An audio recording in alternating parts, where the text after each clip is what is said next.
Good evening. I will call the February meeting of the Oak Ridge City Council to order. We're glad that you all are with us in person and are live streaming the meeting. Our invocation tonight is going to be led by Daniel Crosby, second counselor of the Poplar Creek Ward Church of Jesus Christ of Latter-day Saints. Following the invocation, David Slesher, an Oak Ridge High School sophomore, Eagle Scout member of Troop 45, will give the lead us in the Pledge of Allegiance. And let's see, we'll have some proclamations and some other recognitions after that. So, Mr. Crosby, if you'll come forward, please, sir. Everyone, please stand.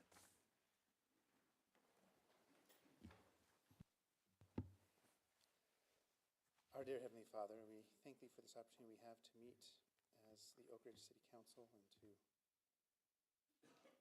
be able to discuss the matters that will affect all of our communities. We thank Thee for the many civil servants who are here, as well as for volunteers and representatives from various organizations. And we ask Thee to please bless each of us with a portion of Thy Spirit to guide us and inspire us as we discuss the matters at hand today, that we may find the best way to serve and honor our communities. And this we pray in the name of Jesus Christ. Amen. Amen. David?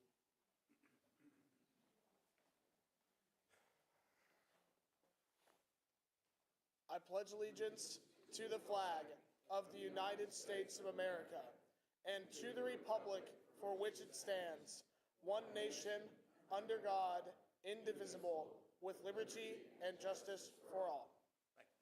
David, what's your troop number? 45. And are these members of your troop Yes. here tonight?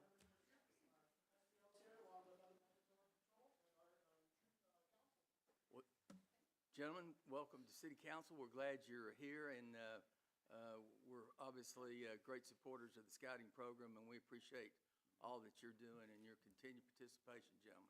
Stick with it. We appreciate it. Thank you.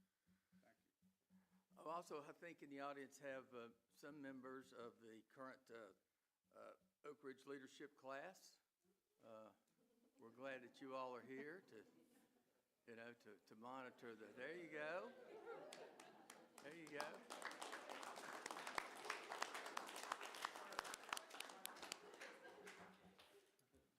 Welcome. Okay. All right. First item of business now, Madam Clerk. Well, we got to do roll call first. That's true. We do. I have to tell everyone they're kind of disadvantaged tonight because they don't have we don't have the board, the board up here, but so bear with us. Thank you. Mayor Pro Tem Dodson. Here. Councilmember Gleason. Here. Mayor Gooch. Here. Councilmember Hammond. Here. Councilmember Hensley. Here. Councilmember Hope. Here. Councilmember Smith. Here. Everyone's present. Thank you. And now the first order of business is the recognition of Jean Lantrip for her 10 years of service as chairperson of the Oak Ridge Housing Authority. And I'll have the executive director, Maria Catron, and former mayor and chairman of the foundation committee, Tom Behan, come forward. And any others that you want to bring forward. Good evening, Mayor and City Council. It is my pleasure and honor to recognize our nearly retired board chair of the Oak Ridge Housing Authority. Jean Lantrip has served as board chair for the last 10 years with the Housing Authority. And as you know, affordable housing is not a new crisis, but I'm pleased to say through her leadership, the Housing Authority is in a pivotal point to be able to address the crisis for our city. And so we would just like to recognize her for her forward thinking and leadership, taking the Housing Authority into the realm of development. And we are forever grateful for that, Ms. Jean.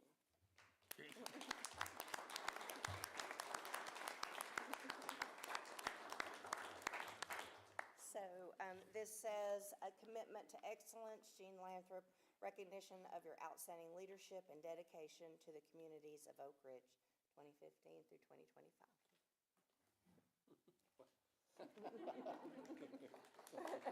Well, She didn't say anything.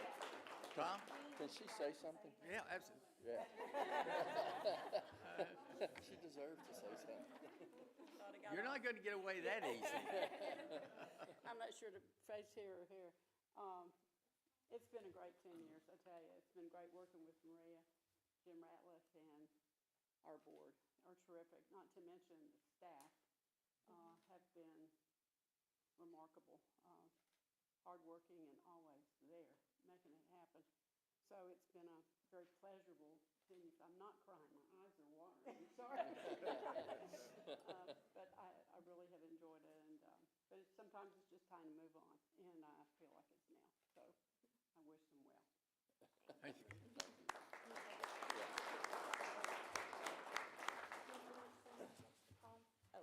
Mayor Behan? Yes. So I would like to just talk about what she has done for us. She knows how to collaborate. She knows how to get us where we need to be. And she figures out stuff that some of us, how did she do that? And it's been a real treat. You guys have a lot of stuff that goes in front of you.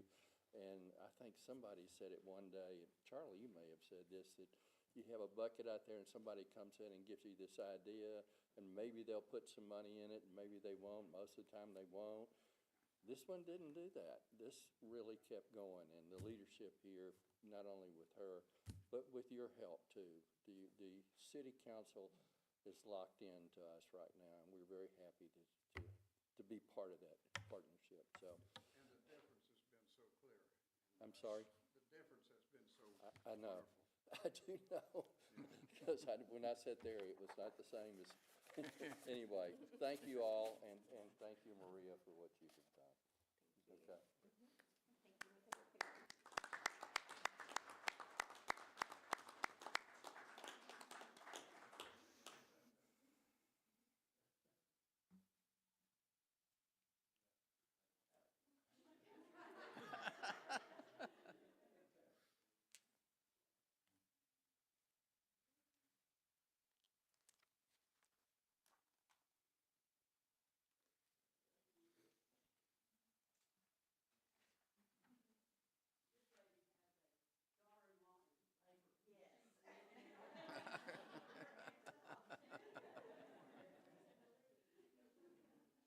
Next item of business, Madam Clerk. The next item is the consent agenda.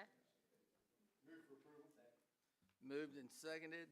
All those in favor indicate by saying aye. Aye. Are there any opposed? There are none, and the consent calendar is approved unanimously. Next item of business, Madam Clerk.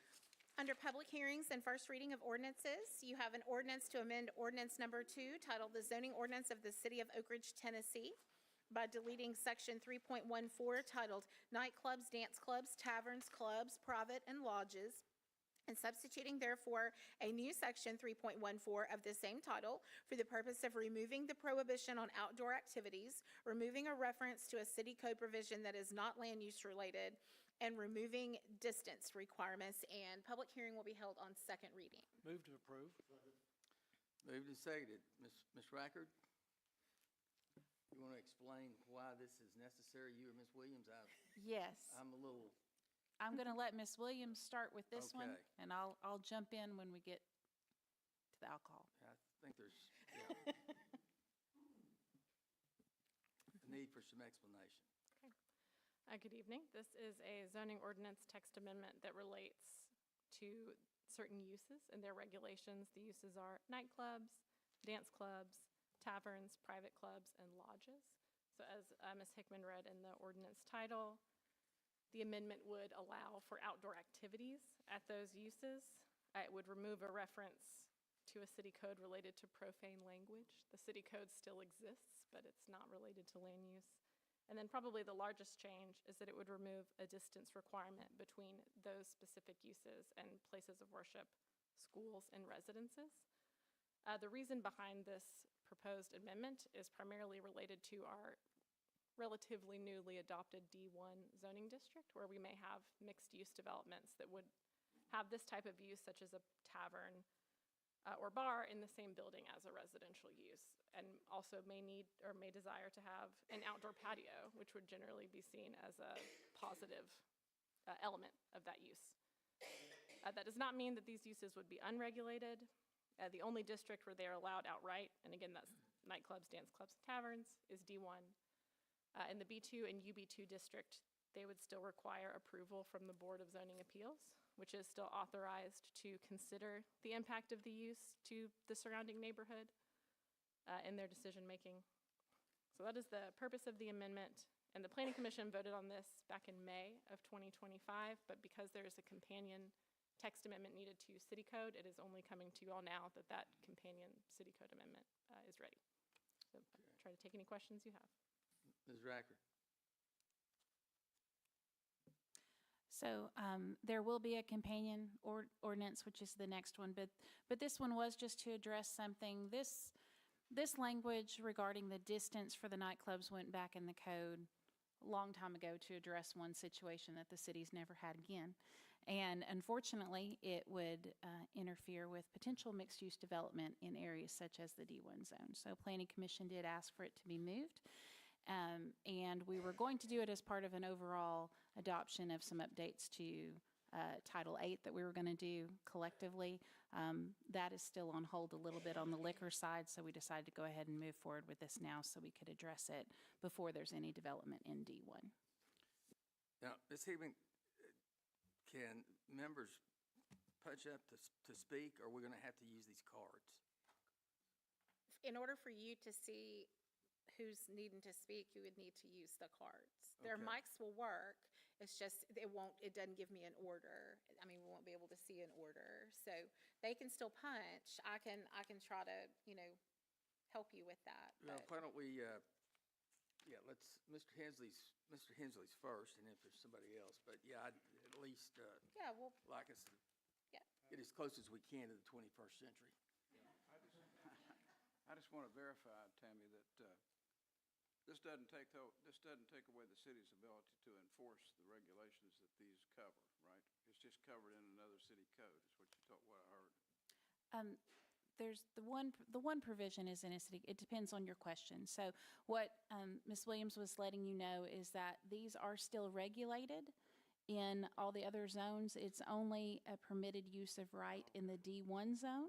The other zones that it's allowable in is still a BZA approval item, so it is still regulated from that respect. Where are places like Hops and Hounds and the one out toward Scarborough that's on the corner, that they have outdoor beer there, and they're very nice places. I'm glad that this addresses them, or is that a different zone? This language right here was for the nightclubs, the dance clubs, the taverns. So if you fall under that type of definition, Okay. which isn't hops and hounds. Thank you, I'm Correct. caught up. Okay. All right. Anyone else? Mr. Hammond? I was trying to formulate the question, but in this particular space and context, you reference schools and those different types of things. Are we amending the distance to schools that these things can be in, or is it just mixed-use buildings? It would eliminate the distance requirement from schools for these uses, which currently, I believe, is 250 feet. So we'd be,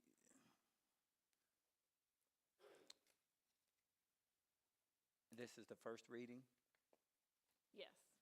And, Okay. and I will say that I think what we're alluding to, if this type of use was considered in a B2 or UB2 district, the Board of Zoning Appeals would still have to review the use. And the code still asks them to consider whether or not the proposed establishment is detrimental to adjacent properties, the impact to the neighborhood such as noise, lighting, traffic, or hours of operation, et cetera. So the Board of Zoning Appeals could still deny the location of this use adjacent to a school, but it That's removes if an it's in the- explicit distance requirement. Okay, but that's if it's in the B2 and the other zones. This is specifically about D1? The only place that these uses are prohibited by right is are permitted by right is the D1 district, yes. Oh. Which at this time would not be near a school. Okay. Is not near a school. Ms. Smith, I think you're next, and then Mr. Dodson.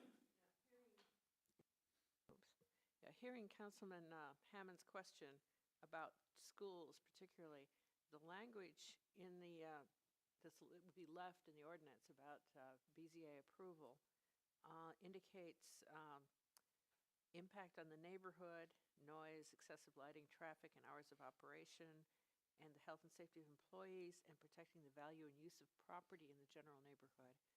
But there's nothing regarding the issue of effect on like school children who live across the street or something. I'm wondering whether we need some language respecting certain types of uses that the BZA ought to consider, in addition to just the general guidance of not messing up the neighborhood, but having some indication that you look at whether there's going to be a school or certain other kinds of uses affected. Has that been considered, or is that someplace else? That is not what the planning commission sent forward, I guess is what I'll say. So if that is something council could consider and discuss and send back to the planning commission for review. Mr. Thanks. Dodson. Yes, Ms. Williams, so you said 250 feet from a school, and this has to be in a D1 zone? Our current code requires 250 feet, no matter what. Okay. If this amendment were adopted, that requirement would be removed. Is this a place of worship as well? Yes. Let me ask this, just a hypothetical question. If it were like a Boys and Girls Club or something like that, is this applicable with regards to the distance as well? I most likely would not interpret it that way, no. Okay, I think that's important to Yeah. look at something like that. Yeah, they would not meet the definition of a school. Okay, I would really like to delve back into this and look at some things like that because, I'm very familiar with our Boys and Girls Club and some of the other areas, Girls Inc. and things like that, that I would like to really consider more than just the D1, but our young people need to make sure we're safe, if you will. So, thank you. Mr. Clarity. Hammond. The previous boundary was at least 250 feet. You're saying this removes that? Under the D1 code, it removes 250 feet. So that is there a new minimum at all? No, there would be no So you minimum literally could distance put requirement. one right next to a school.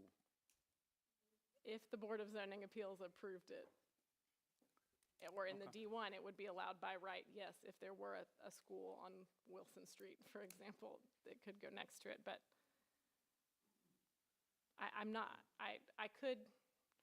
we could do some mapping. I don't believe there's any schools next to any existing B2 or UB2 districts, so I don't think that particular situation applies, but it could theoretically occur in And that's the what I was, future. I'm like, Yeah. for that to be the case, it almost would have to be not possible. Otherwise, I wouldn't be able to reconcile removing a barrier at all so that it's zero. So I'm assuming, if you don't mind exploring that, and I can follow up on that. Mr. Hensley. I'd like to repeat that and agree with Councilman Dodson, as I'm concerned about the impact this has on the Boys and Girls Club. So I'd like some clarification for that before we look at the second reading. Well, I've got more concerns about it than that, but I totally agree with those. Mr. Heeman, you've got remarks, and then I'm going to make a motion. Sure. Our city was built after downtowns, so I understand why we're having this conversation. Having done downtown development for a long time, I can tell you in downtowns, you will get a multitude of mixes like this.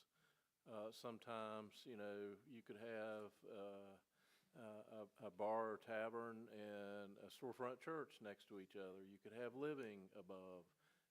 It is typical in a lot of places. It's not typical here.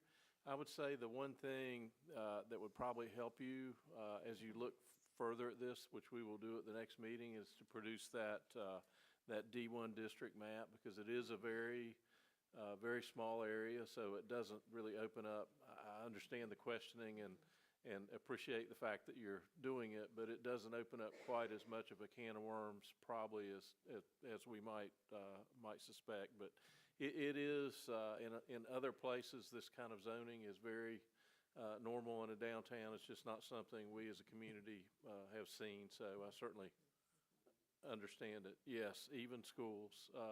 I have seen schools go in buildings in downtowns, even next to things like this. Is just a very typical thing in a downtown.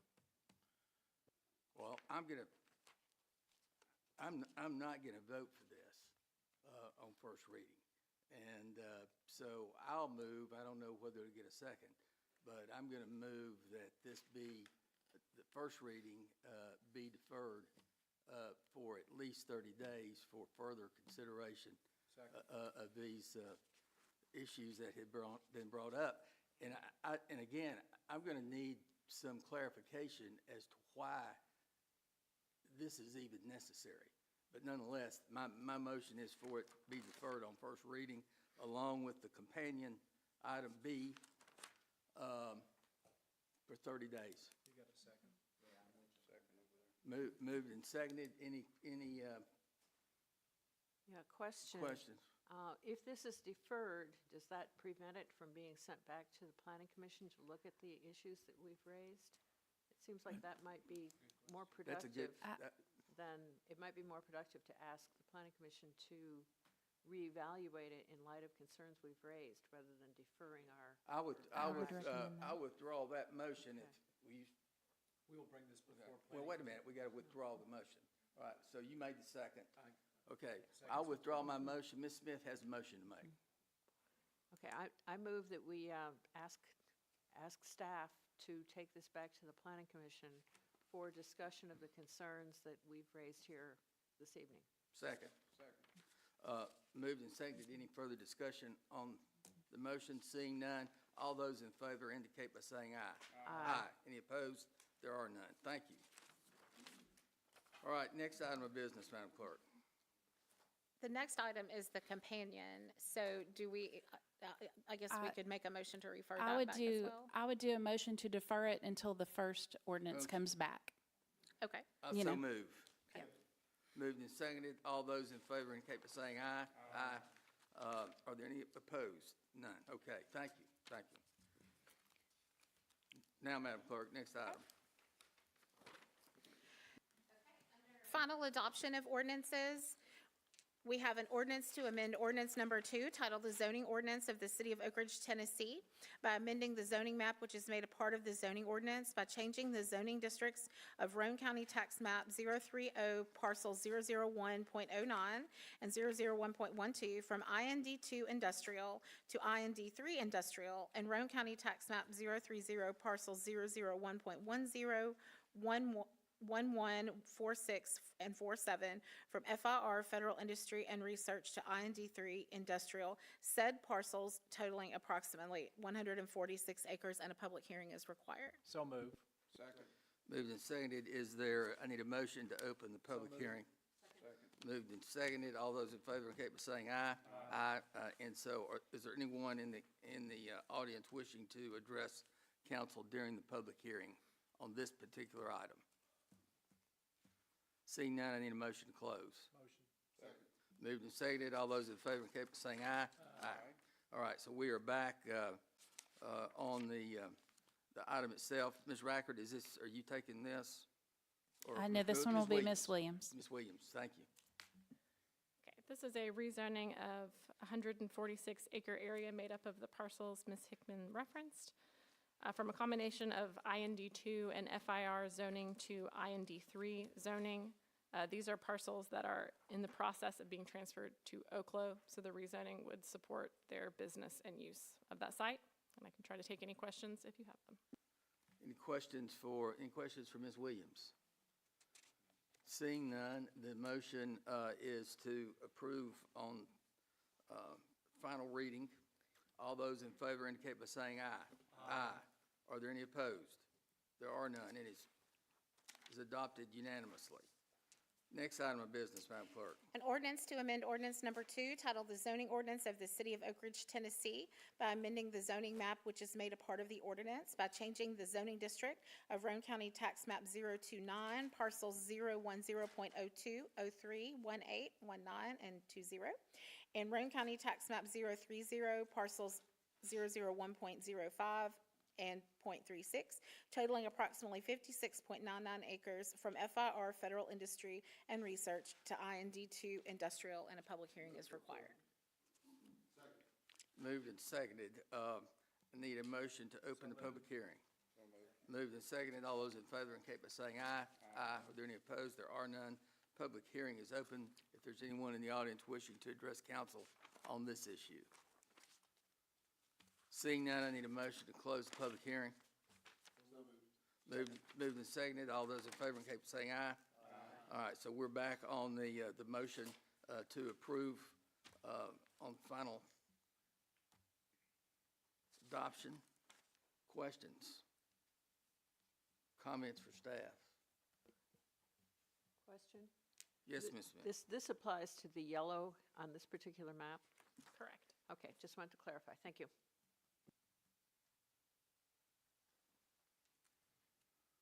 Ms. Gleason, did you have a comment? No, sir. Okay. All right. Any comments? All right. Seeing none, the motion is to approve on final reading. All those in favor indicate by saying aye. Aye. Any opposed? And it is approved on second and final reading. Next item, Madam Clerk. An ordinance to amend ordinance number 2 titled the zoning ordinance of the city of Oak Ridge, Tennessee by amending the zoning map which is made a part of the ordinance by changing the zoning district of parcel 040.00, Roane County Tax Map 014, 100 Imperium Drive, containing approximately 11.59 acres from IND2 Industrial District to B2 General Business District, and a public hearing is required. Move to approve. Second. Moved and seconded. Is there a motion to open the public hearing? Moved and seconded. All those in favor indicate by saying aye. Aye. Any opposed? There are none. The public hearing is open. If there's any members of the audience wishing to be heard. Is that you, Mr. Coclaser? Yes, sir. Come on.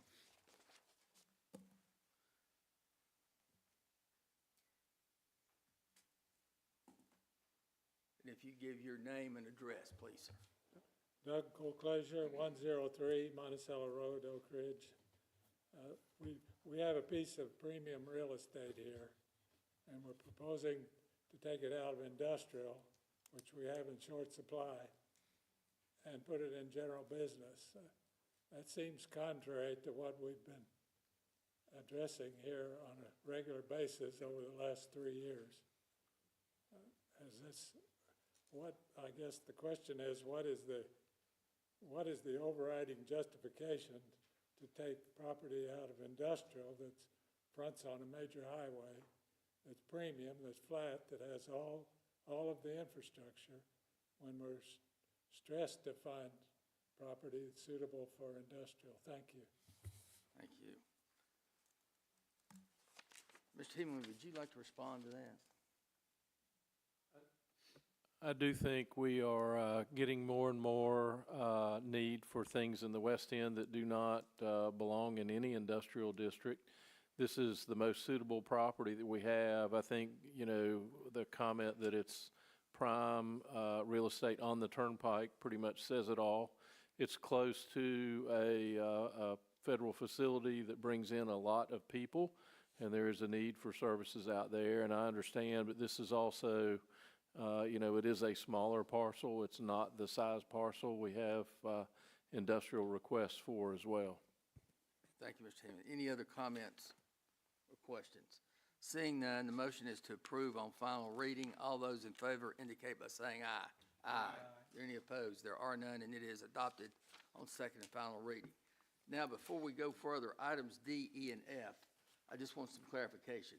These are the ones that are being brought back for ratification due to a misinterpretation of the law in terms of publication. Yes, these are being brought back for ratification because of the state law change from 15 days to 21 days for the legal notice for public hearings. All right, and there's 3 of these. There are 3. All right. Madam Clerk, item D. An ordinance to ratify ordinance numbers 19-2024, 2023, 23-2024, 2-2025, 4-2025, 25-2025, 28-2025, 33, 38, and 40-2025, all of which amend ordinance number 2, titled the zoning ordinance of the City of Oak Ridge, Tennessee, by amending the zoning map to rezone various parcels as set forth below, which ordinances were previously approved without meeting the new 21-day legal notice publication timeframe set forth in TCA 13-7-203A, and a public hearing is required.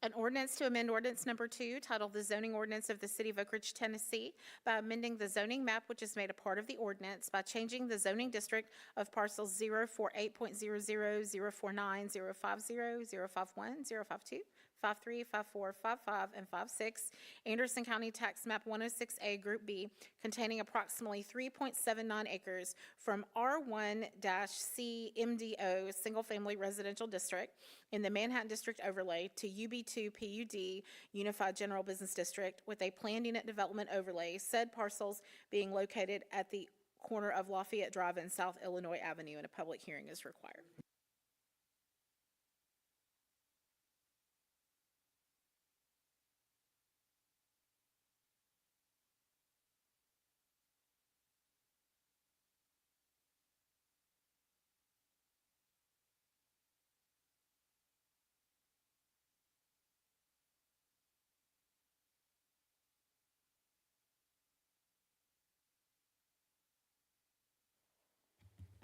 Doug Colclaser, 103 Monticello Road. This approximate 4-acre parcel meets 100% of the stipulations for affordable workforce housing.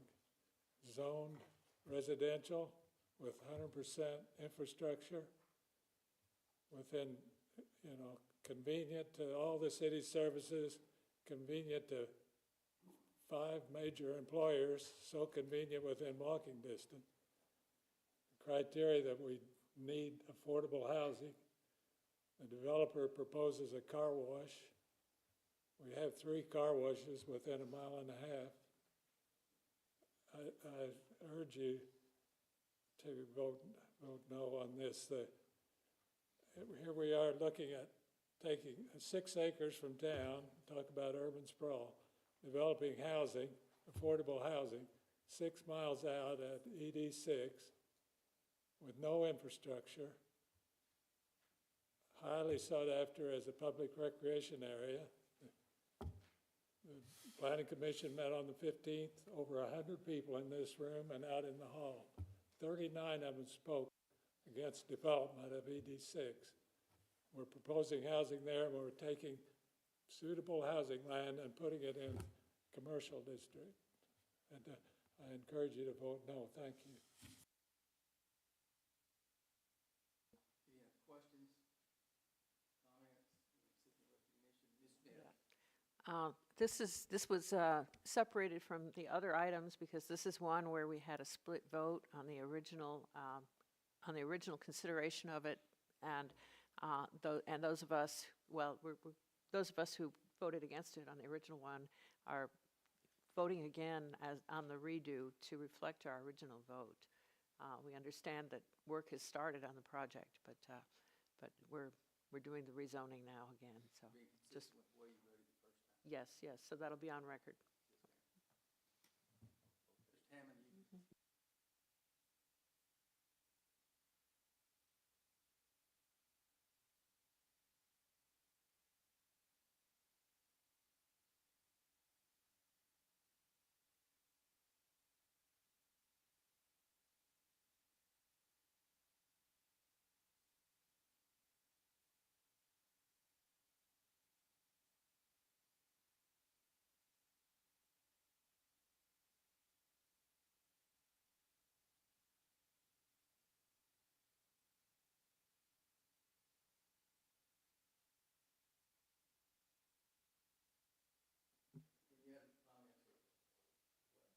You want me to do a roll call here, so, okay. All right. Mayor Pro Tem Dotson. Aye. Councilmember Gleason. Aye. Mayor Gooch. Councilmember Hammond. Councilmember Hensley. Councilmember Hope. Councilmember Smith. 5 ayes, 2 nays. It is approved, yes.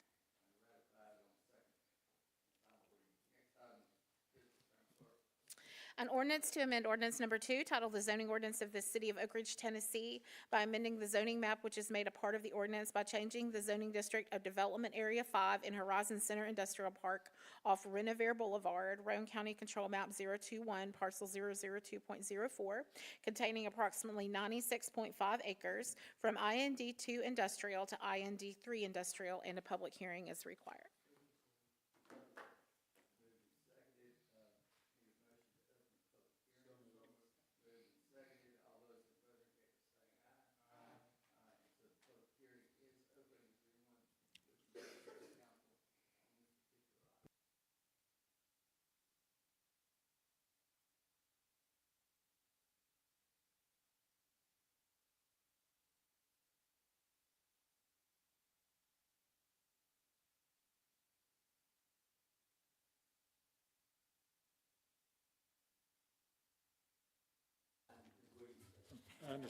I understand.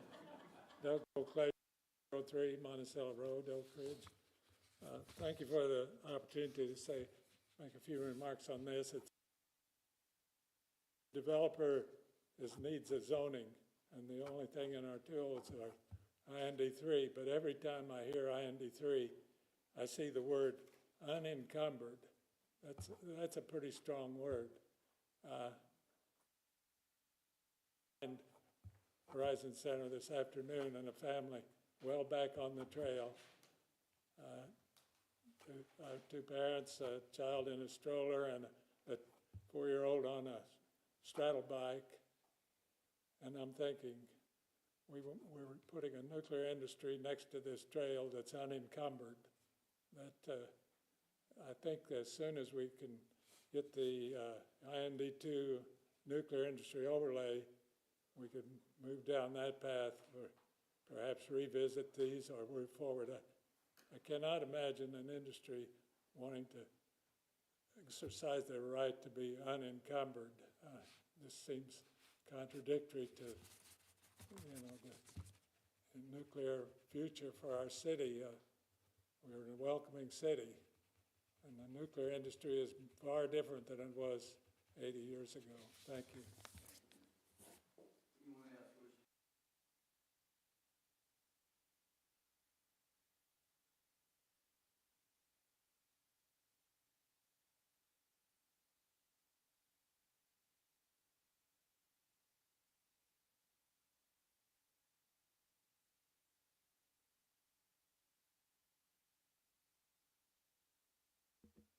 I guess this question is for Ms. Williams and the Planning Commission. We're going to revisit the nuclear industry overlay. I think that's very important. I wanted to address Mr. Colclasur's question with regard to that. When are we going to be doing that, timeline-wise? March. We had a conversation about that this afternoon. We will be bringing the nuclear industrial overlay to the Planning Commission in March. Okay, that's good to know. And then, if I'm not mistaken, BWXT has already started construction on this parcel of land. Is that correct? They have constructed and are occupying a building. Okay, thank you. Appreciate you.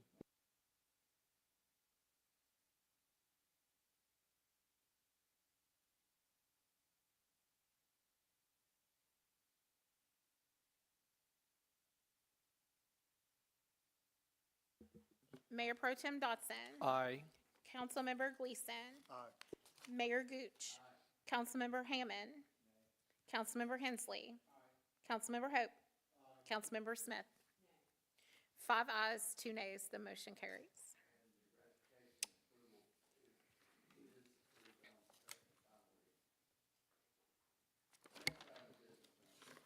Okay. Okay, we're on to resolutions. A resolution awarding a contract to Sport Surface Pros LLC, Lake Forest, Illinois, for the conversion of 3 tennis courts to pickleball courts and the resurfacing of the remaining 11 tennis courts at the Oak Ridge High School facility in a total amount not to exceed $121,000. Move for approval. Yes, as noted in the resolution, this is a project that will include normal major maintenance on the tennis courts with resurfacing on 11 of the 14 courts at Oak Ridge High School. 3 additional courts will be converted to dedicated pickleball courts, and once we get the layout done, we expect to get 6 to 8 courts in there. Should be 8 courts, so that we'll be able to address the needs that have been expressed by the community.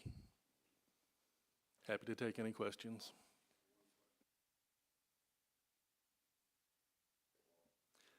There are 2 sets of courts at the high school, one with 8 and one with 6 courts. The 6 courts are closest to the parking lot. That section is divided in 2 by a central fence. The 3 courts on the turnpike side of that section, closest to the parking lot, closest to the turnpike, those 3 courts will be turned into pickleball courts. The remaining courts will be resurfaced. This more so just to create the broader conversation for the conversation that was had in the Budget and Finance Committee when you presented there. And this is a resurfacing of the courts, because before when we talked about it, you were talking about substructure and what that would take. Can you touch a little bit on the lifespan of this and how there may be some future need to do work with regards to the foundational aspects of those tennis courts as well, so that the full council will have the benefit of that conversation? Certainly. Yeah, these are older courts, and there is settling and some issues to be addressed, and these will be addressed before the resurfacing as part of the project. Cracks will be patched and low spots will be leveled. But it's a temporary fix. Eventually, we're going to have to look at these courts in a more significant rebuild at some point down the road, but this will hold us for a period of time. Typically in the past, we would resurface tennis courts. We would do rotations where sections of courts would be resurfaced approximately every 6 years. We have not done that so much in the last probably 12, 15 years. It's been less frequent that it's been funded. And as a result, when cracks start to develop in the courts, they open up more, they become bigger. It becomes a bigger issue to address when we do our maintenance. So we do have some more significant issues to address, and that's reflected in some of the cost with doing the work at this time. So long term, yes, we are going to have to look at a bigger fix potentially. We're also looking to complete the Recreation and Parks Master Plan and have a better idea of identifying what we really want to do in terms of permanent pickleball space in the future. Adding 8 courts at the high school right now will bring us in line with sort of the national standard for pickleball for a community our size, but we may find that we want more courts later on in the future depending on the demand of our specific community. But this will hold us for a period of time.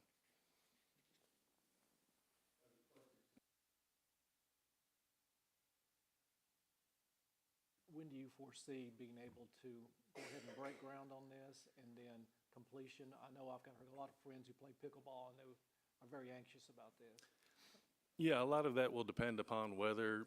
Part of the reason for trying to get this in relatively early in the budgeting cycle or the calendar year cycle is to get on the books with the contractor so that we can get in early once the weather is approachable, probably sometime in April, maybe May. Depending on what else they have on the books in terms of projects. It is a very large company. They do work all over the country, so they do have a lot of resource to work with. But we'd anticipate this spring that the work will get done, and it won't take terribly long. The conversion of the pickleball courts will take a little additional time because they'll be removing the tennis nets and whatnot, but this is probably a process. The refinishing itself is several days. The rest is maybe a couple of weeks. So it won't be a long, drawn-out project by any means, and it'll be done this spring. Thank you, Mr. Hedrick.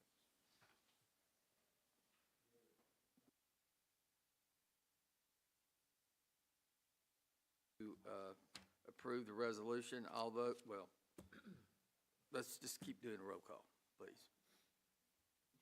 Mayor Pro Tem Dotson. Aye. Councilmember Gleason. Aye. Mayor Gooch. Aye. Councilmember Hammond. Councilmember Hensley. Councilmember Hope. Councilmember Smith.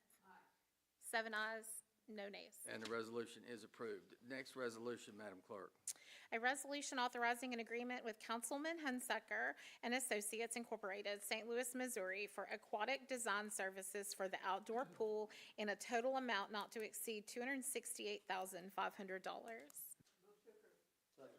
Moved and seconded. Mr. Hedrick? Oh, okay. No, that's okay. Designed for a new mechanical system to replace the aging one. It'll address the water loss that we have.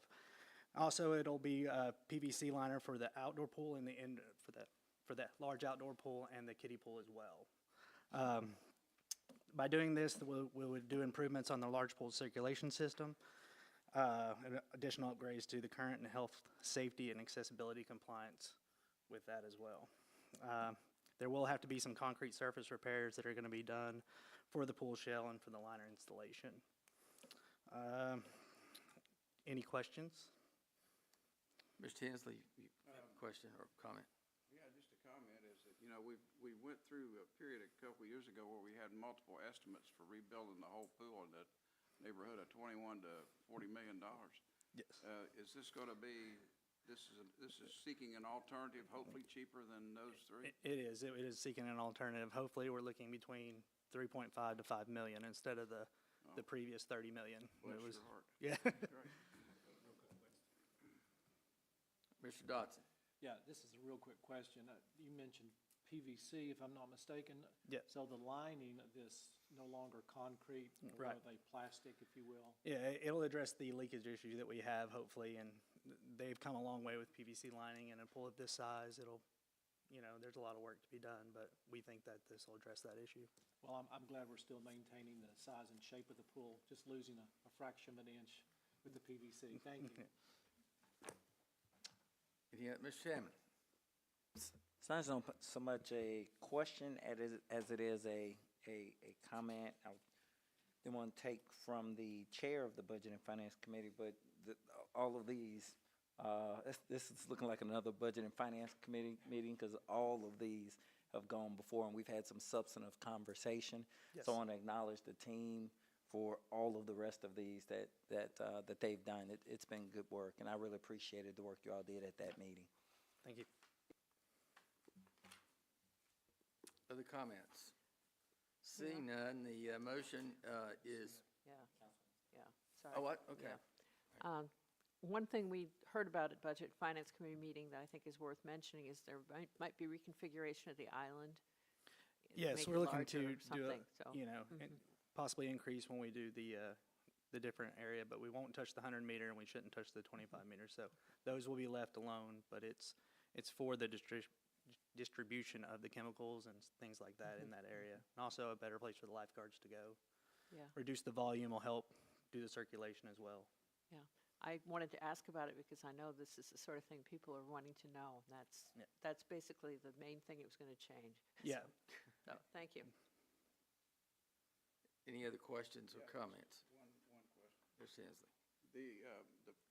When we were looking at those multiple estimates for rebuild the pool, we were talking about possibly having a wave generators and lazy Multiple rivers pools and things like that, yeah. Those are still going to get looked at, maybe? No, not with this aspect. It'll just be to fix the current pool and keep it in its current state. Okay, thank you. Lazy river is long gone. I tried. Thank you. I was trying to verify. What's going on down the road?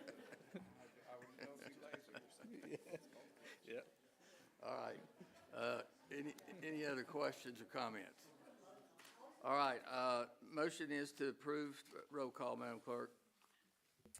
Mayor Pro Tem Dotson. Aye. Councilmember Gleason. Aye. Mayor Gooch. Aye. Councilmember Hammond. Councilmember Hensley. Aye. Councilmember Hope. Councilmember Smith. 7 ayes, no nays. And the resolution is approved. Next resolution, Madam Clerk. A resolution awarding a contract to Flow Pros LLC, Noblesville, Indiana, for the installation of new advanced metering infrastructure water meters in an amount not to exceed $455,350. Moved and seconded. Okay. Yeah, good evening, You're up. council. So Yes, Public sir. Works is bringing a resolution here to do a contract to install AMI meters. I guess I'm just going to give some brief information and history on these, and then I'll answer any questions. Sure. So the AMI meters are basically designed to provide integration with utility billing software, real-time usage monitoring, accurate data collection, and reducing operational costs. They have the capability of detecting pressure fluctuations and potential water leaks. Over the last several years, they've been working through some of the billing software connection issues that we have with our current program. They have done that, and they've also done a pilot program to test the accuracy and how they work around the city. We've put some antennas on some of our water towers to better communicate with these meters around town. I guess back in 2023, City Council approved a resolution to purchase electrical and water AMI meters. Public Works purchased around 13,651 meters. Electric Department, the Electric Department also purchased some meters. I guess there was 835 large diameter meters that were purchased for some of the bigger businesses that we have in the city. And so then, after the purchase of those meters, the city Public Works Department went out for solicitation for bids late last year, probably, to install the meters.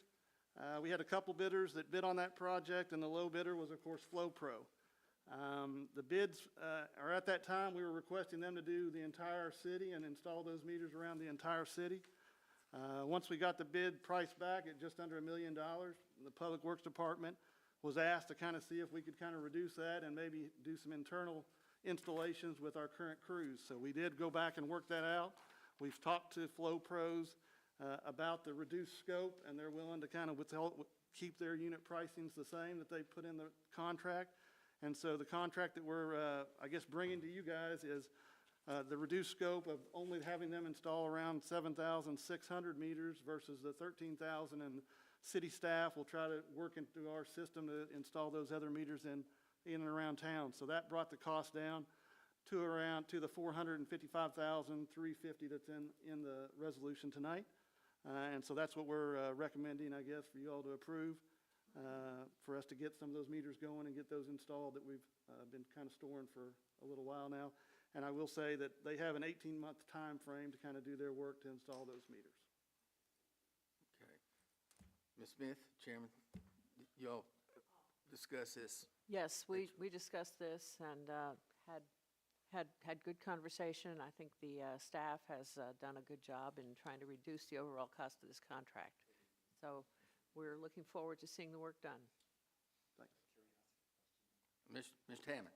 This is a curiosity question I didn't think to ask in the conversation, and that's, how are y'all determining which meters, if that you're going to have them install, and which ones are you're going to have staff install over time? We looked at kind of looking at the city of where there's old meters or where we think there may be additional requirements as far as cleaning out or moving meters or replacing meter boxes. We decided to take that on as a city to kind of also keep some of those costs reduced.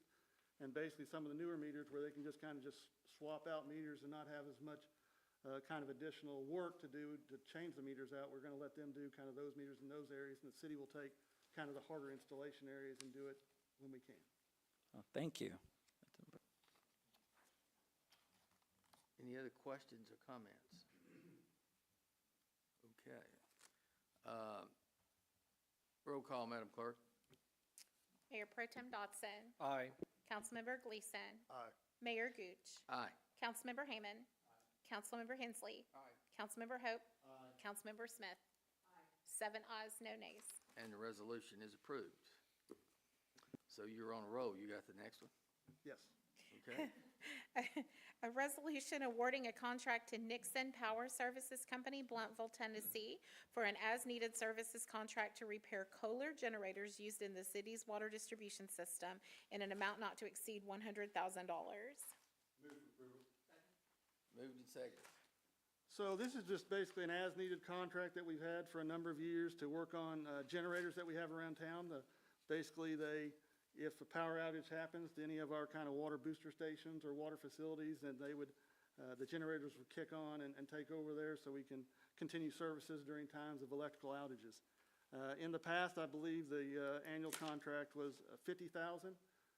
Things are getting more expensive and the generators are getting older, so we've been looking at that, and it seems like it's more reasonable to kind of up that to $100,000 to make sure that we can keep those running and operating during the year and be able to repair those and not have to come back to you and ask for more money. Questions, comments? Mr. Hensley? Where is the Nixon Power Services? Where's their home office? I am not positive where their home office is. They sort of local, or are they? Where? Blunt. Okay, thank you. Sullivan County. Other questions? All right, roll call, Madam Clerk. Mayor Pro Tem Dodson. Aye. Councilmember Gleason. Aye. Mayor Gooch. Yeah, aye. Councilmember Hayman. Councilmember Hensley. Aye. Councilmember Hope. Councilmember Smith. 7 ayes, no nays. And item E. A resolution awarding a contract to Nixon Power Services Company, Bluntville, Tennessee, for an as-needed services contract to repair Kohler generators used in the city's wastewater collection system and wastewater plants in an amount not to exceed $100,000. Second.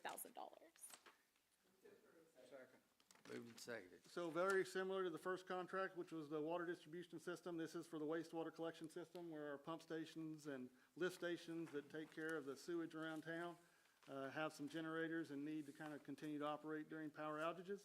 And for similar reasons, aging infrastructure and higher costs to repair those is, again, why we're asking for this contract, as-needed contract, to go from $50,000 to $100,000. Any comments or questions? Seeing none, Madam Clerk, roll call. Mayor Pro Tem Dodson. Aye. Councilmember Gleason. Aye. Mayor Gooch. Aye. Councilmember Hayman. Councilmember Hensley. Aye. Councilmember Hope. Councilmember Smith. 7 ayes, no nays. Thank you very much. Excellent presentation. Next item, Madam Clerk. A resolution authorizing an agreement with Miller and Martin, PLLC, Chattanooga, Tennessee, for legal services associated with electric and other utility agreements in an amount not to exceed $250,000 for the initial 2-year term. Move to approve. Moved and seconded. So, thank you, Mayor. I'll start this one. Tom? So, essentially what we're doing here is we have identified a need on the west end with all the different and large industrial clients coming in. There's a lot of new service points that are going to be required out there to serve those companies, and each one of them is going to require, a lot of them are going to require their own substation. Each of the different clients, has unique needs. They're going to have different timelines, they're going to have different financial needs, they're going to have different power requirements, they're going to have different quality and reliability requirements.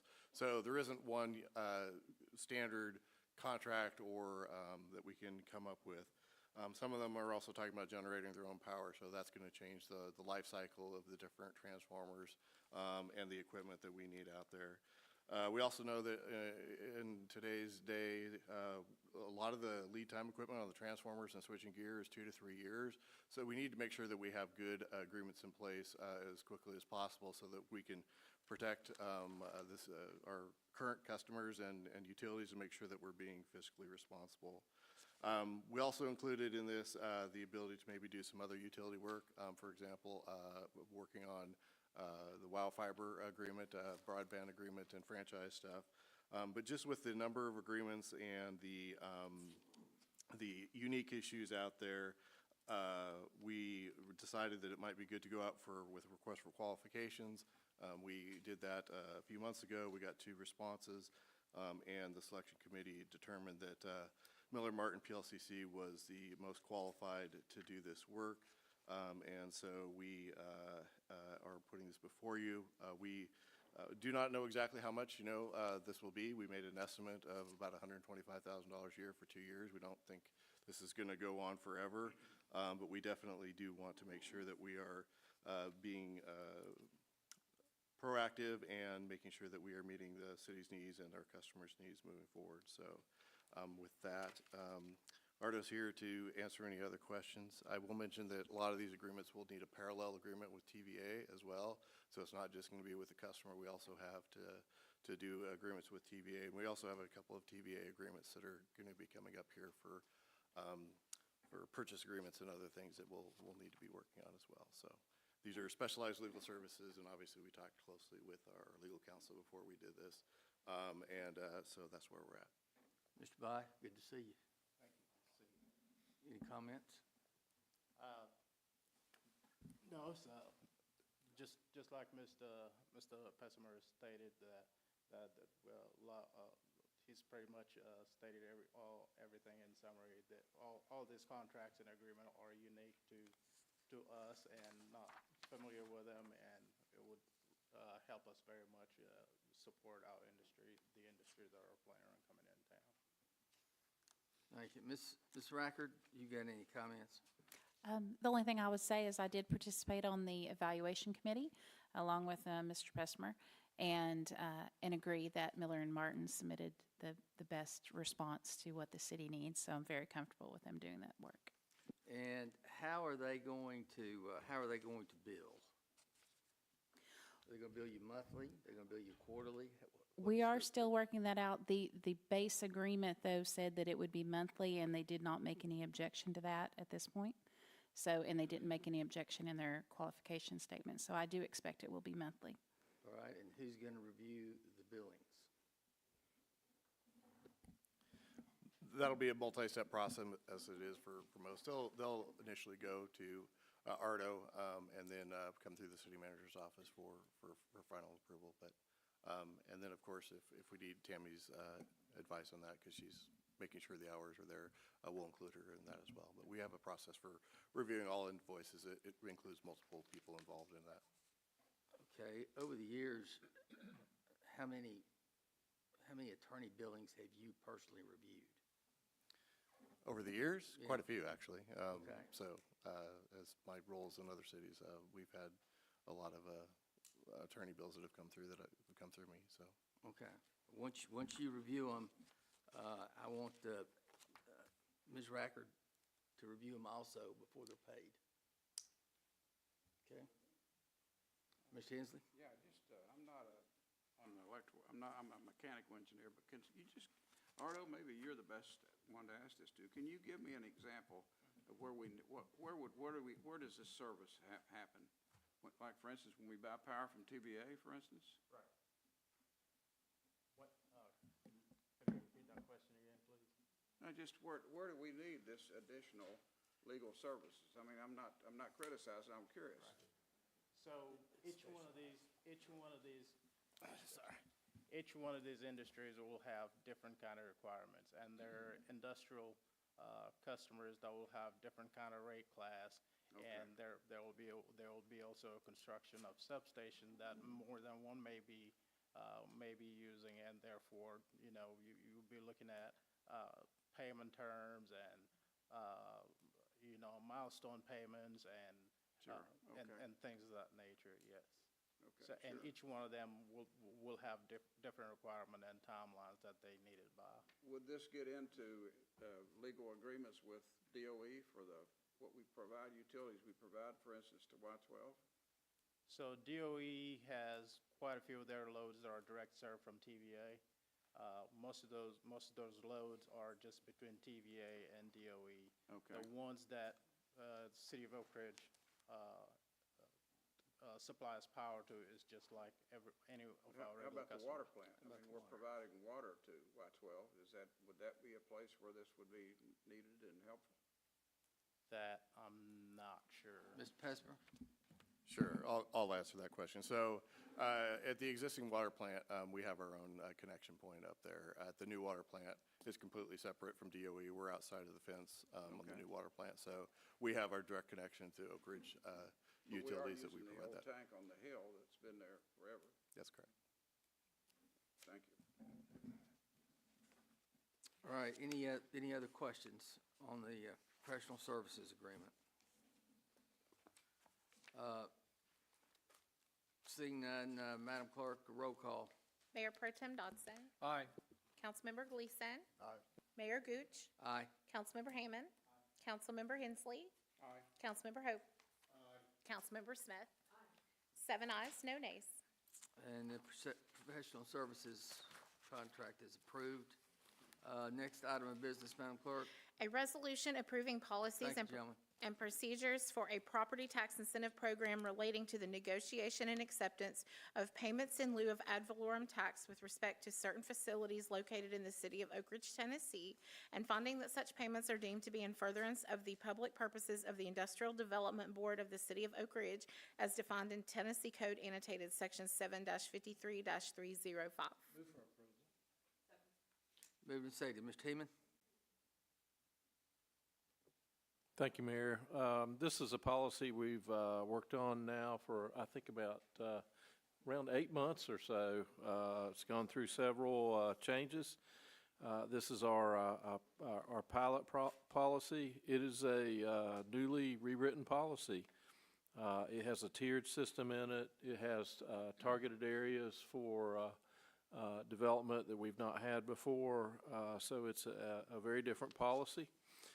Those 7 areas, we brought this to you in work session not too long ago, last month, and you requested that we add a couple of areas which have been added in here so that we have 7 tiered areas now. Those start on page 210 of your packet.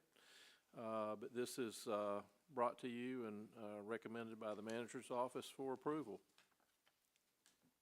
All right. Any questions or comments? Yeah. Ms. Smith? Yeah, I appreciate all the work that's gone into this. It's been really interesting and I think worthwhile. I had a concern earlier about referring to AI data centers and not data centers in general. That was changed to just refer to data centers as a use. But the definition of data center is specific, that's in here is specific to AI.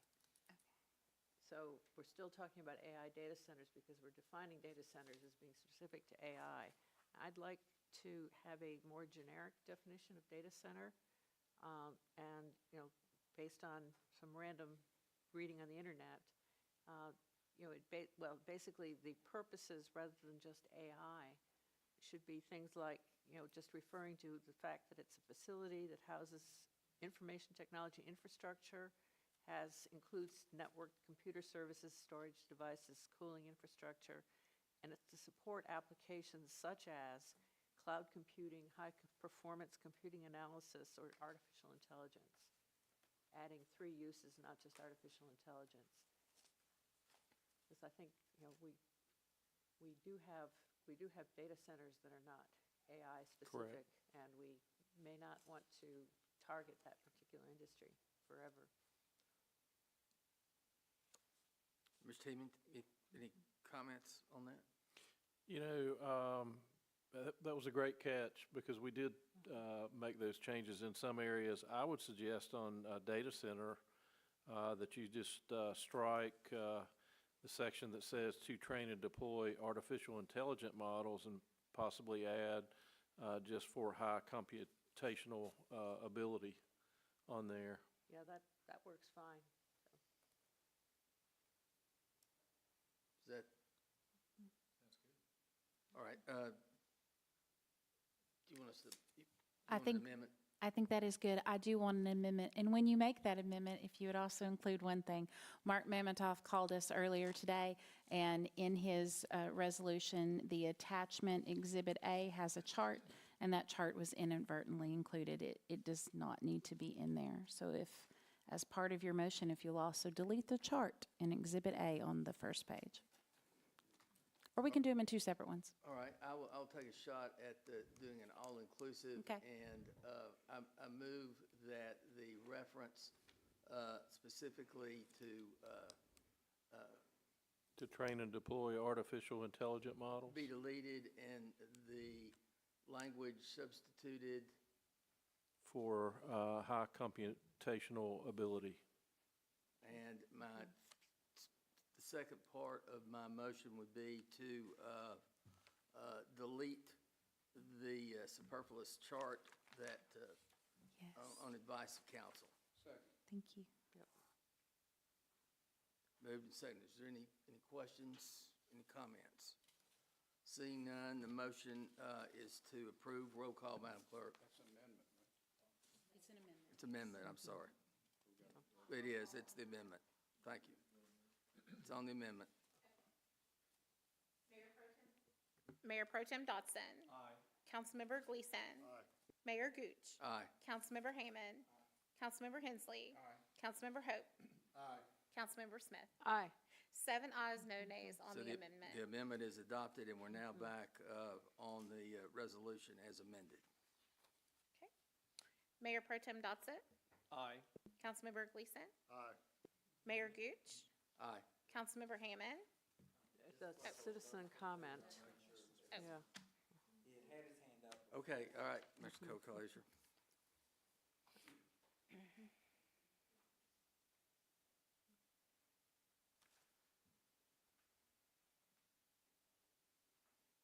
Doug Coclaser, 103 Monticello Road. This is more of an observation related to the pilot program and the go-forward implementation of the revised versions.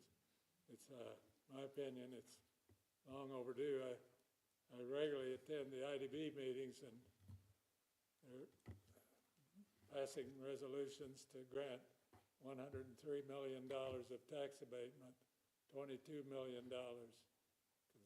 if the development proceeds as projected. So are we in a position now to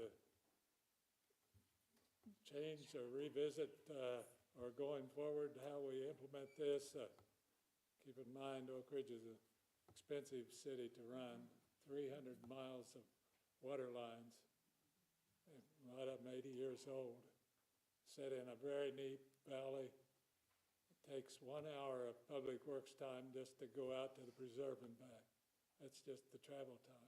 Yes, sir. So, you know, we're welcoming and proud to be a welcoming community, but if we do well, the industries do well. And the chances of success here, in my estimation, for the industry is as good as any city in the, I go down here to the ETEC meetings on Friday morning.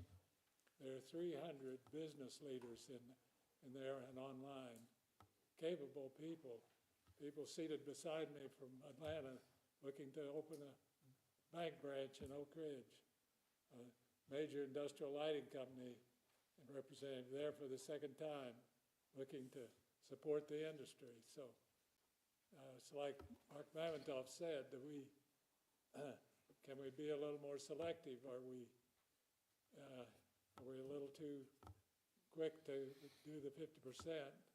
Do we have the target areas we want? You know.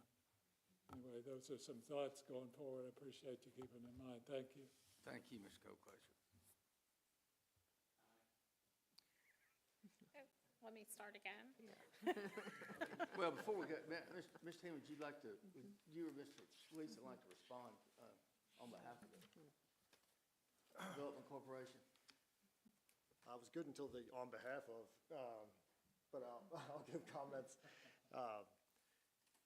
And Doug, I remember seeing you at a lot of IDB meetings, and a lot of times you were the only one that was there, which was usually a good indicator that things were going well. So you've heard me say this for a number of years. The direction for how we want to deploy the Industrial Development Board as a tool set for the city of Oak Ridge and economic development is directly guided by strategy of this council. And the council imparts that strategy in a couple different ways, one of which is the way that we staff that body. And the other is the manner in which we direct other areas of economic development. So the Oak Ridge Corridor Development Corporation, which is being led by Mike McGillis, done a fantastic job in coordinating local stakeholders, coordinating the state and federal stakeholders, and gaining significant commitments for economic development to the region. So all of that long sort of preamble to say the pilots are a significant tool in that tool belt. The application of that tool will become more scalpel-like now, and I think moving forward.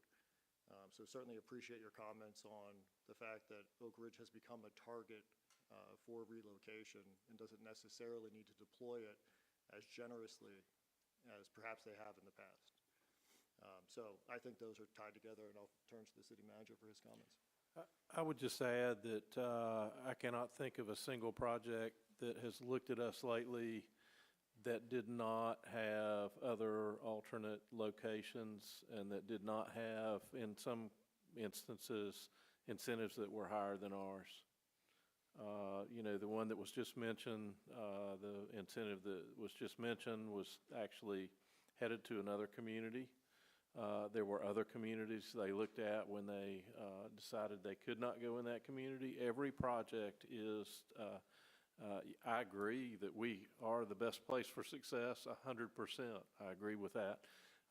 But some companies will be driven more by incentives than others, and they are all competitive. And I agree with Councilman Gleason's comments that I do think with the tiered approach that we have become much more selective in what we're doing here and much more focused. And I think that will continue to show success. I would love to reach a day where we didn't have to do any more incentives, but I don't know, quite frankly, that day would ever come. Mr. Hensley?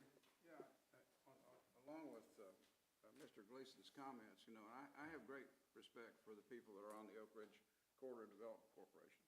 Mike McGill and his crowd have done an incredible job, but when I look down that list, I'm very proud that all these industries want to locate in Oak Ridge. But who on that committee is looking out for the environment? Who on that committee is looking out for the trees and all the open space that we've got?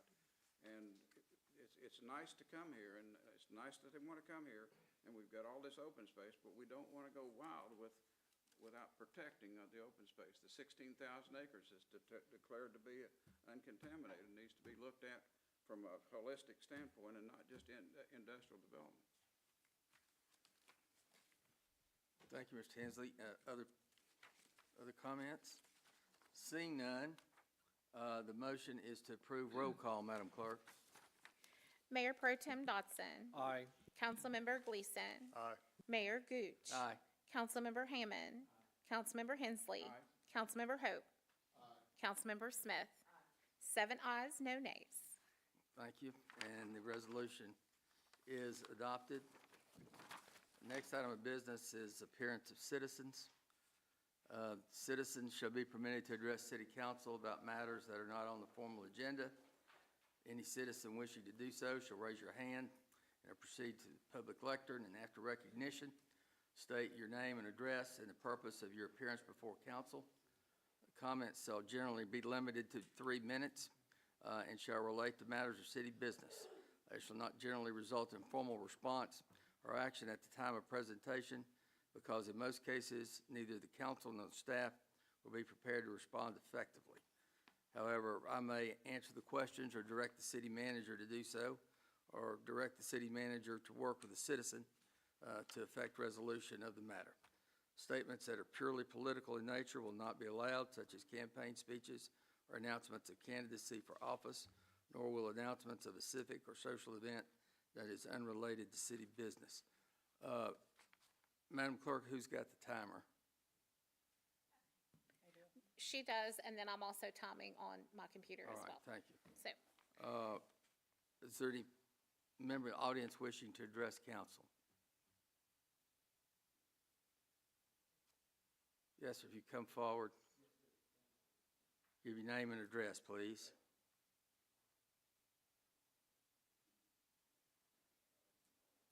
To the council member. Yash Chakowski, 101 Cottage Court. Okay, wait a minute. Slow down and speak a little more plainly, please. So Sorry, for the record. Yash Chakowski, 101 Cottage Court, Oak Ridge, Tennessee. Thank you. Yes, sir. Yeah, I want to give one to everyone. So this set is 4 sets. 4 sets? Yes. I'm going to start your timer again.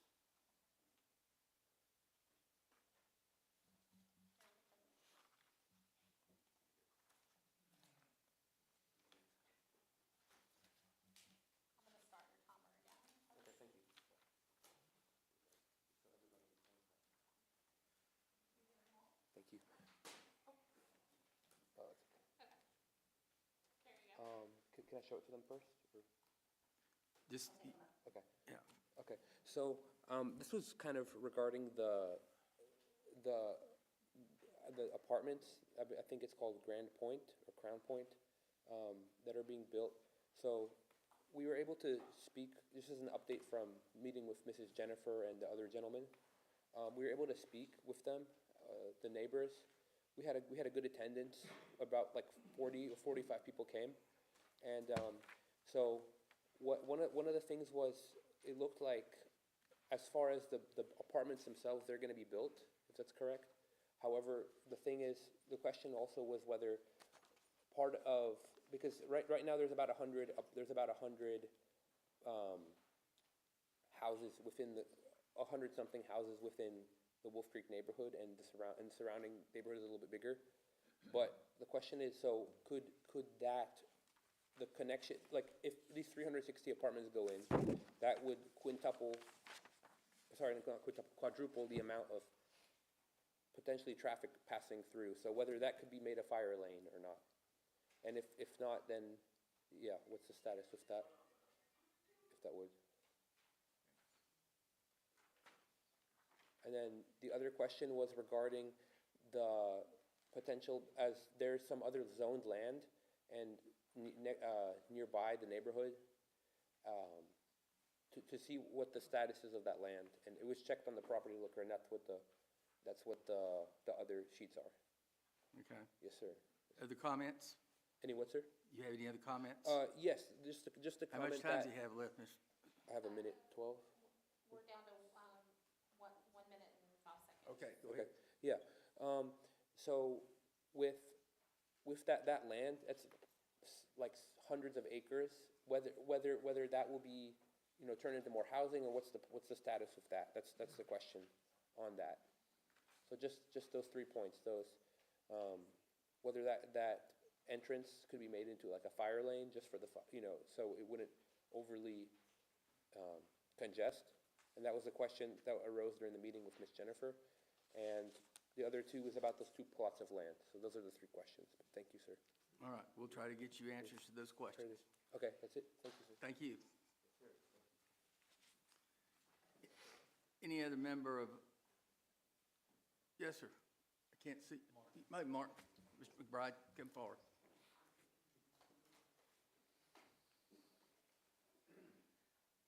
It's really hard to see, but Thank you, Mr. Mayor. Martin McBride, 954 West Outer Drive, Oak Ridge, Tennessee. I'd like to briefly continue the discussion I had conveying some of the tax numbers that I looked at off of the Tennessee Comptroller webpage. They have 25 years, actually 27 years of tax data. There you can download into Excel spreadsheets, and you can sort them by the various city, county, and total tax rates. And you can compare them and look for trends and et cetera, and it's very interesting.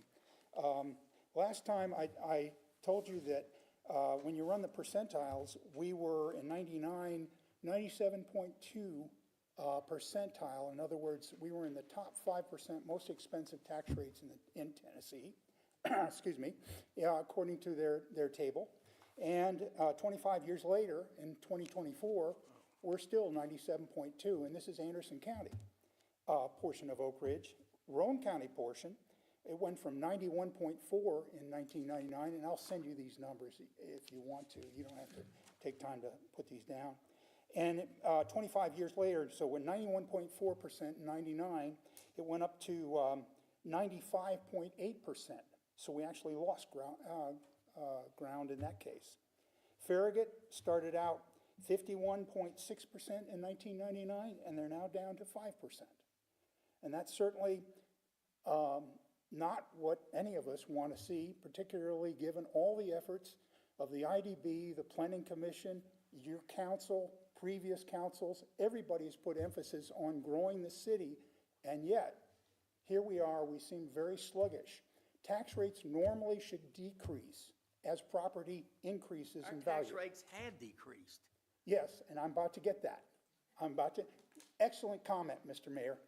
So, over that time rate, our tax rates, those 25 years, they have actually reduced 9.7%, which is great, except the average in Tennessee, because of property appreciation, has dropped 20%.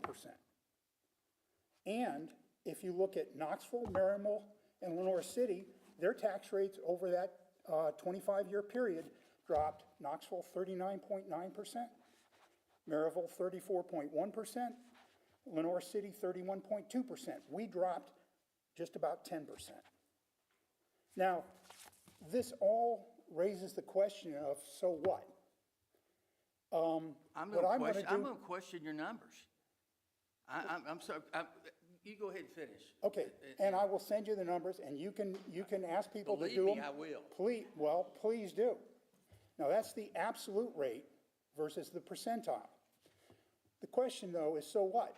And my question, I would ask the Secretary of Energy whether he feels comfortable, the flagship nuclear community in this nation, the #1 premier nuclear community, has one of the highest tax rates in the state, considering he wants all kinds of nuclear facilities across this country, including nuclear defense facilities. It's an issue for the Senate. Thank you, Mr. McBride. I'll give you a little more time there because I interrupted you. I shouldn't have done that. All right, anyone else wishing to address council? All right, next item of business, Madam Clerk.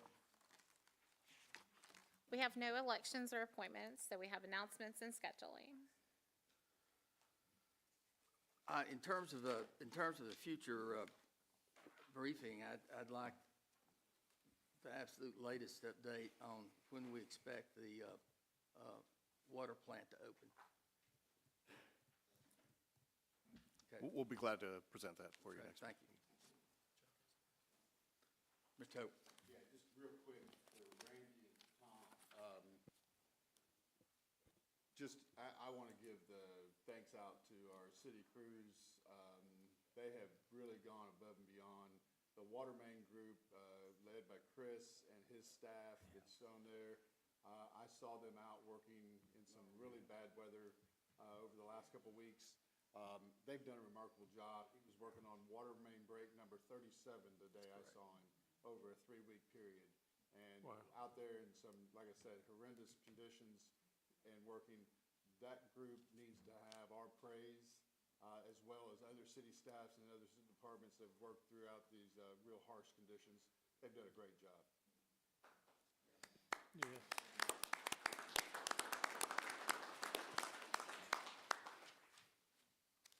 Other comments, questions? I will say, and I'm sure we all have had multiple citizens thank and compliment the city crews for the outstanding work that they've done, everywhere from the end of the preserve to Elzagate. So, Thank you, Mayor. We'll pass that on, and Yeah. I know some of them are here, but yeah, we'll make sure that gets down to the crews because they're the ones out there doing the hard work in the cold. So thank you. We appreciate that. All right, Mr. Heeman, your report. Thank you, Mayor. Real quickly, appreciated your State of the City address last week. Drew a great crowd at the Chamber of Commerce event in our conference center.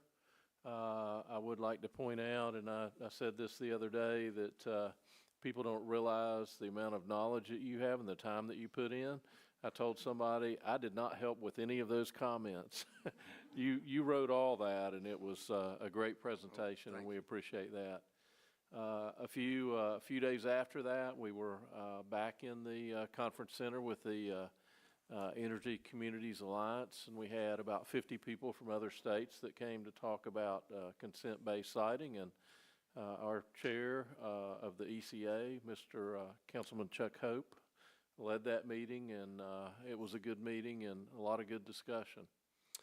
We've had a couple of announcements, and as we talk about tax base and growth and things of that nature, we do have things coming out of the ground. It's going to take years before the impact of that stuff occurs, and I'd like to keep that in mind. So we had some announcements, $1.38 billion for LIS Technologies investment on what was formerly known as Duck Island was announced on January 16th, and then we had later on in January the announcement out at Centrus for a large expansion of their centrifuge construction capabilities out there. And so we've had some really good announcements. We continue to grow, but it will take time for these projects to be meaningful. We have opened applications for folks that are interested in serving on boards and commissions. We've got a vacancy on the zoning, Board of Zoning Appeals, the Housing Authority, and the Parks and Recreation Board. We've got 2 vacancies there. So would encourage folks to look that over and consider applying for one of our boards or commissions. And, excuse me, Mr. Chairman, and that's come up since we did the last election? Yes. Yes. Okay, great. Yes. Okay, thanks. Yes. All right. We have an updated fee schedule that we're going to publish very soon that will be for services and facility use in starting March 2026. Those are part of the policy revisions, the D200 policy that we've discussed, and that's all online at oakridge.gov/fees. Electric department is replacing meters across the city. We've talked a little bit about AMI tonight and continuing to do that. Also have folks out knocking on the doors related to that, and we've had some, we'll have some brief power interruption related to that, but customers don't need to worry or do anything. Just want to make people aware of that. It was mentioned earlier, the number of breaks, the 37 breaks in 3 weeks. And as you can see, some of those breaks are pretty large breaks in these pictures. And our folks do a great job of taking care of those as we look at aging utility infrastructure. We are, this is one of the things that was also discussed in our last budget and finance meeting, looking at potential study of all of our infrastructure, our water and sewer infrastructure, to better categorize what that infrastructure is and the needed repairs so that we can concentrate on those areas that need it. So that will be coming up in the future, that study for discussion. Our animal shelter is closed to the public for cleaning starting on February 17th. And I think that lasts a couple days. I don't know if any. It's closed now Through February 17th, okay. And we're accepting applicants for the internship program now for the summer. You can apply online for that. You'll recall we had about 10 or 11 last year, probably have about the same again this year.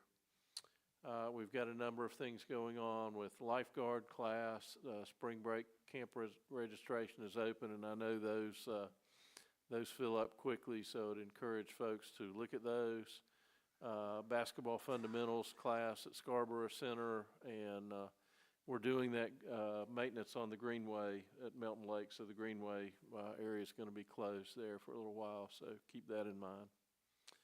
Number of new employees, meter reader, maintenance technicians, capital project manager, moving here from Memphis.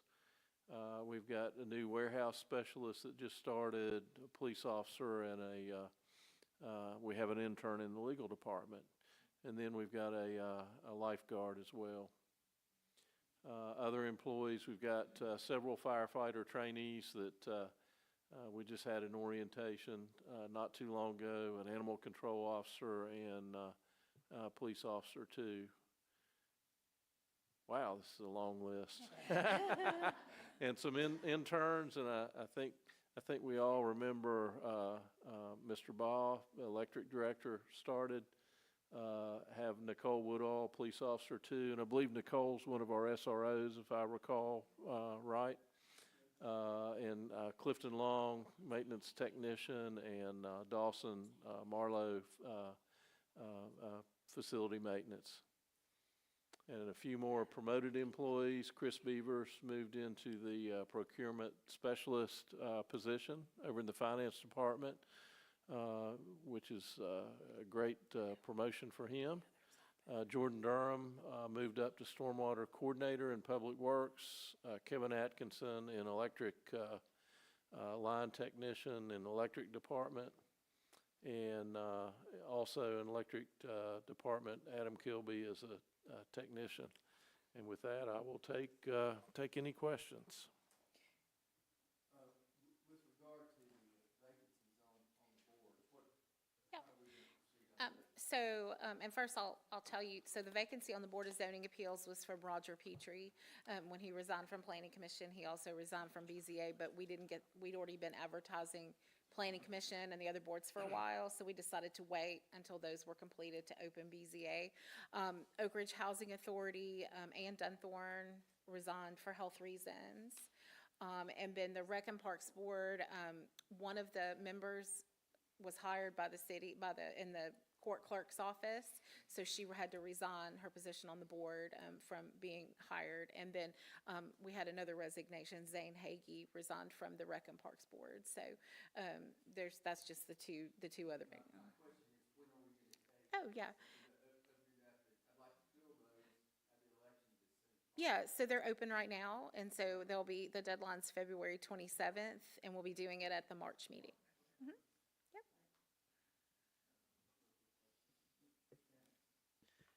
One, thank you for your support of the hours and the programming extending at the community centers. That's been good. So Great. Thank you for that. Also, wanted to follow up on the email conversation we were having about hours being posted relative to.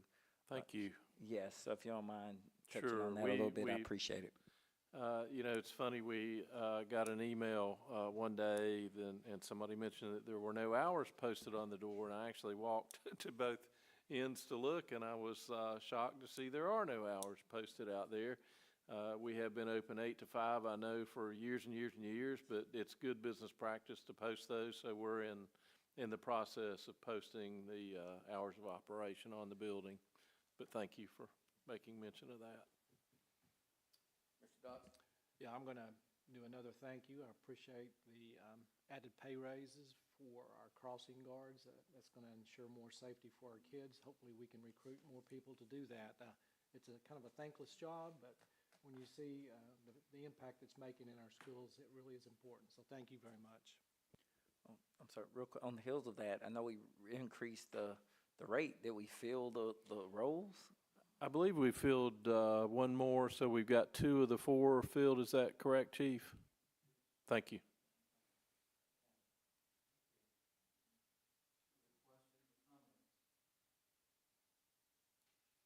Seeing none, I think we have, City Law Director, do you have any closing comments? All right. Having completed our agenda, we are adjourned. Thank you all for your attendance.